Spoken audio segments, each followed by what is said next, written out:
Assalamu alaikum and a very good morning to all of you. The topic under discussion is internal reconstruction, problem number 6. This one is also important for examination. The following is the balance sheet of Poor Limited as on 31st March 2011.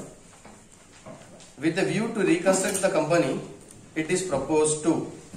Now come to the assets and liabilities. Liabilities, share capital 20,000, equity shares of 10 rupees each, paid up 2 lakhs, 512% preference shares of 100 rupees each, fully paid, 10% debentures, trade creditors, outstanding expenses. Come to the assets, building machinery, fixed assets है, patents, intangible asset, stock debtors, current asset है, profit and loss fictitious asset है, preliminary expenses भी fictitious asset है. Debit side 10% debentures और trade creditors जो है वो long term liabilities और करंट लाइबिलिटीज के पार्ट है. Adjustment number 1 A, reduce the value of equity shares by 8 rupees each. Share की वैल्यू कितनी थी 10 रुपीज थी, बाय 8 रुपीज ईच, 8 रुपए से कम कर दो बुला रहे, तो न्यू वैल्यू कितनी हो गई 2 रुपीज होगी. तो वही लिखे देखिए हम, old value equity share capital accounted at 2 lakh rupees. Next preference share capital, reduce the value of preferences to 60 rupees each, 60 rupees तक कम करो. तो 100 रुपीज की वैल्यू कितनी होगी 60 रुपीज की होगी. 12% preference shares, 12% preference share account data, old value 50,000. तो रिकंस्ट्रक्शन ये अमाउंट नहीं मालूम है भी हमको. तो equity share capital account 20,000 shares at the rate of 2 rupees each, 500 preference shares at the rate of 60 rupees each, 30,000. ये दोनों का 70,000 हो गया. 2,50,000 minus 70,000 that is 1,80,000 in reconstruction. Is that okay? Yes sir. समझ में आ रहा सर? नेक्स्ट, अब आइए next adjustment. Reduce the 10% debentures by 10% and reduce the rate of interest to 8%. 10% के जो debentures है उसकी 10% वैल्यू कम कर दो, और वो जो इंटरेस्ट रेट 10% दे रहे थे आप, वो 10% जाके इंटरेस्ट रेट अब कितना कर देंगे, नहीं रिकंस्ट्रक्शन होने के बाद उसको 8% कर देंगे. तो डिबेंचर होल्डर्स 10% सैक्रिफाइस करो. आया समझ में? Next, trade creditors sacrifice 1,30,000. Trade creditors कितने का सैक्रिफाइस करते हैं, देना कितने था वो लोगों को, 3 लाख देना था. अब कितना सैक्रिफाइस कर रहे हो लोग, 1,30,000. तो देखिए दोनों एक साथ सैक्रिफाइस. मैं इससे पहले सेशंस में आपको बोला कि सेकंड एंट्री जो सैक्रिफाइस करने के लिए वो प्रॉब्लम्स में नहीं था, ये प्रॉब्लम में 10% debentures account data, 1 lakh value है डिबेंचर्स की into 10% that is 10,000. Trade creditors account data directly it is given to you in the adjustment 1,30,000.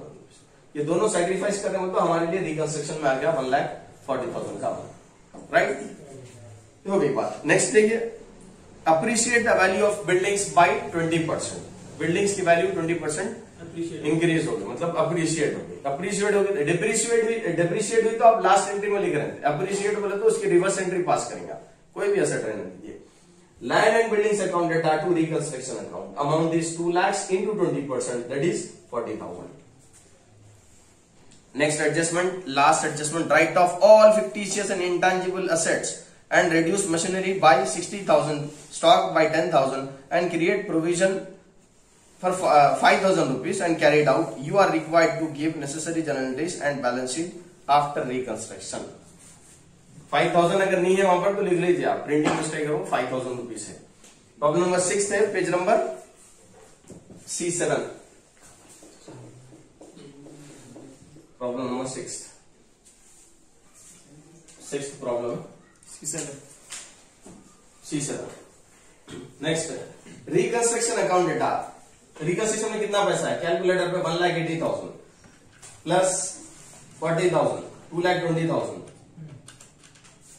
Plus 1,40,000, 3,60,000. Yes sir, yes 3,60,000. 3,60,000 आप डेबिट में ले लिए, रिकंस्ट्रक्शन में इतना पैसा. ये पैसों को लेके हम fictitious assets and accumulated losses जो भी है उसको राइट ऑफ करेंगे. एडजस्टमेंट में क्या क्या बोला पहले देखिए आप, profit and loss and preliminary expenses पहले ले लिया हम डायरेक्ट. तूने नहीं बोला तो भी ले लेते, रूल है वो. फिक्टिशियस एसेट्स को खत्म करने का सिर्फ रिकंस्ट्रक्शन कर रहे हैं. Profit and loss balance sheet में अमाउंट है, प्रिलिमिनरी एक्सपेंसेस बैलेंस शीट में अमाउंट है. पेटेंट्स इंटेंजिबल एसेट है, राइट ऑफ करो बोल वहां से ऑर्डर है, वो कर दिया हम राइट ऑफ. टू मशीनरी की वैल्यू 60,000 डिक्रीज हुई, स्टॉक की वैल्यू 10,000 डिक्रीज हुई, बैड डेट्स 5,000 के कम हो गए.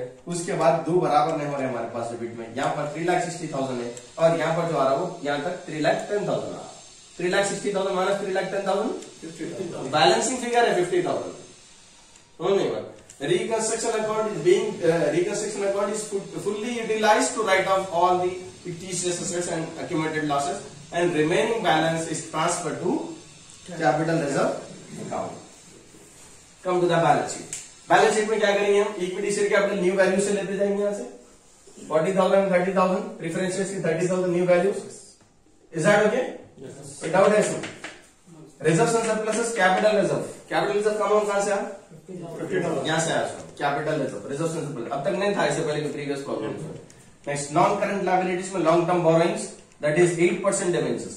यहाँ पर हम 10% डिबेंचर्स लिखे जिसकी वैल्यू अब क्या करेंगे, अब जब इंटरेस्ट देंगे रेट ऑफ इंटरेस्ट उनको 8% देंगे तो वो नाम क्या हो जाएगा यहाँ पर 8%. वैल्यू थी 1 लाख, उसमें से 10,000 का सैक्रिफाइस करें लोग, अब अमाउंट आया 90,000.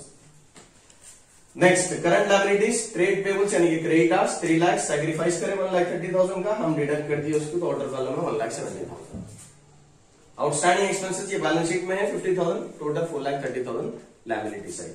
असेट्स में non current assets fixed assets tangible में बिल्डिंग्स 2 लाख अप्रिसिएशन हुआ 40,000 का तो ऐड कर दिया तो 2,40,000. मशीनरी 1,30,000 की 60,000 डिक्रीज हुई थी वैल्यू, उसको माइनस करें तो ऑर्डर कॉलम में 70,000.